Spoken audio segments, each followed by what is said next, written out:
Hello everybody, here we are today and we're going to be talking about the Chicago Blackhawks and a season preview for them today. Now before we start, please make sure to subscribe if you're new to me or the channel. That being said, let's get on into it. So the Hawks were a team that wasn't particularly good last year. In fact, this was their first season that they were just downright awful.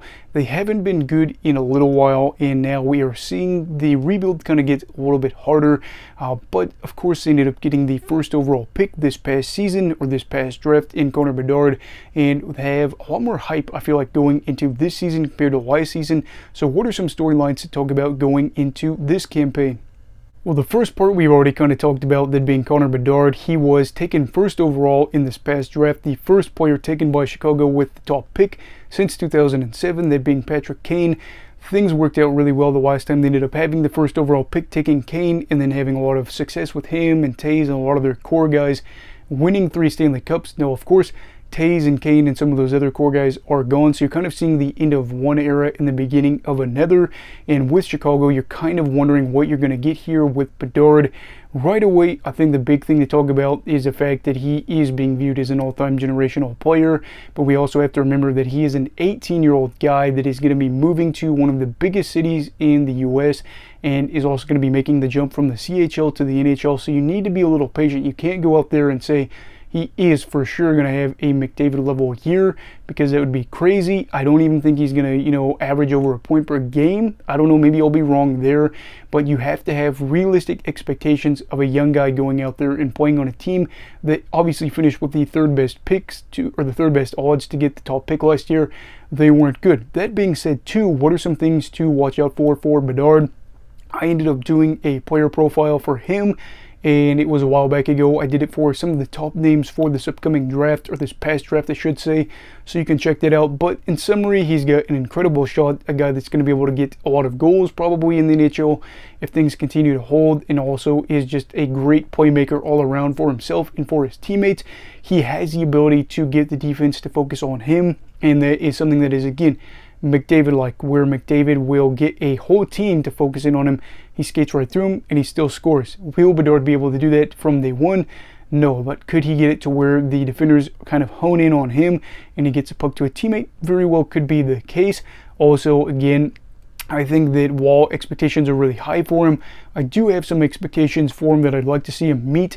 Maybe 60 or 70 points this year would be really cool. I think more 60, I feel like it's a little bit more realistic if he plays the whole 82-game season. Maybe it could be better. Again, we're not really sure right now at the moment, but I do think for himself, I really would like to see him be in the Calder hunt. If he doesn't win it, I don't see it as the end-all, be-all. This is not going to be what defines his legacy, at least hopefully not. But I do think it would be cool to see a guy that I do expect to have a lot of hardware by the end of his career, to have the Calder and kind of have that as the beginning of what could be very great. That being said, I really want this to be a stepping stone for him going forward and to be a good year just in general in terms of growth, in terms of being comfortable in a new city. So I will say again, be somewhat realistic with these expectations, even if he is the next Connor McDavid or better. The second topic is about another Chicago prospect, that being Kevin Korchinski. Now, if you're a Hawks fan, you probably know exactly who I'm talking about. I know my buddy from work does, because we talk about him all the time because he's a huge Hawks fan. And Korchinski was drafted 7th overall in the 2022 draft and was the 3rd defenseman taken in that draft. Kind of seen as a reach at the time. I can't particularly tell you that he is going to be a bona fide superstar in the NHL, but I will say this: seems like his development's gone really well since that draft and is a guy that could crack the roster going into this season. What exactly does his future look like in the NHL? Offensively, if things click, it does look like he could easily be a top 4 defenseman on a team. I don't want to say that he is this next top defenseman for the Hawks going forward and that he's going to win a bunch of Norrises. I do think that really, though, we could see some good offense from him. He's a guy that does zone exits pretty well, so to have a younger guy go out there and possibly do pretty well in terms of getting the puck out of your end and possibly even creating offense, which is something that he did pretty well in the CHL, would be incredible. I don't really think that a lot of their defensemen were great at getting the puck out of their own end last year. Could be wrong. You can check all 3 zones if you have access to that. But Korchinski is a player that is very well going to probably be a playmaker, that is a guy that is good on the power play especially, and is someone that probably does have to work on his defensive game a little bit. I don't think that I'm that concerned about it though, because it doesn't take a crazy amount to be a good defensive player and even an average defensive player. Not to say that it physically doesn't take a lot of work, but in just terms of making sure that nobody gets behind you, making sure that you're clogging passing lanes, making sure that you're possibly even blocking shots if you have to, just stuff like that. Simple things that are done right with Everett could make the defensive aspect of his game not be that big of a concern, and it really is probably going to be the offensive game that propels him into a role with Chicago, especially this year, and I'm hoping things go well there for him. That being said though, again, I'm not really sure if he's going to get to play a bunch this year, because you obviously have the whole, if you play more than 9 games, you burn a year of the entry-level contract. Chicago probably doesn't want to do that if they are just going to play him 10 games. You'd like to be able to play him more games. But then also too, you can't really send him to the AHL because the CHL has that whole weird rule where you either have to play 4 seasons in the CHL or you have to be 20 years old to be sent to the AHL, if I'm not mistaken. So you're either basically sending him back to the WHL with the Seattle Thunderbirds, or you're going to be sending a very young player that is still developing to face the best players in the world.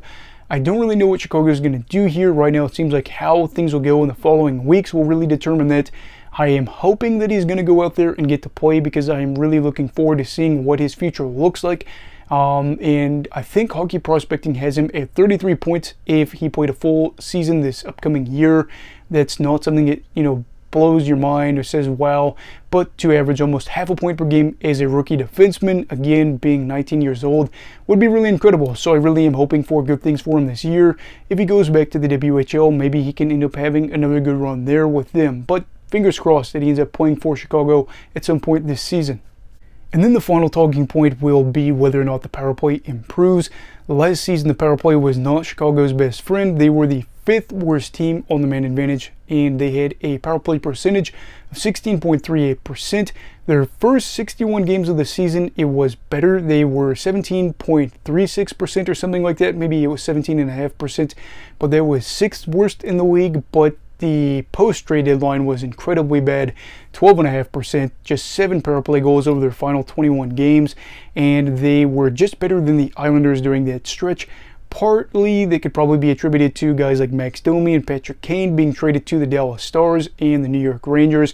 And then Jonathan Toews, according to Evolving Hockey, actually had the most power play production for the team. He missed a big chunk of the year and didn't come back until April. So again, having a team that is trading away, guys on their top unit probably could be attributed to that.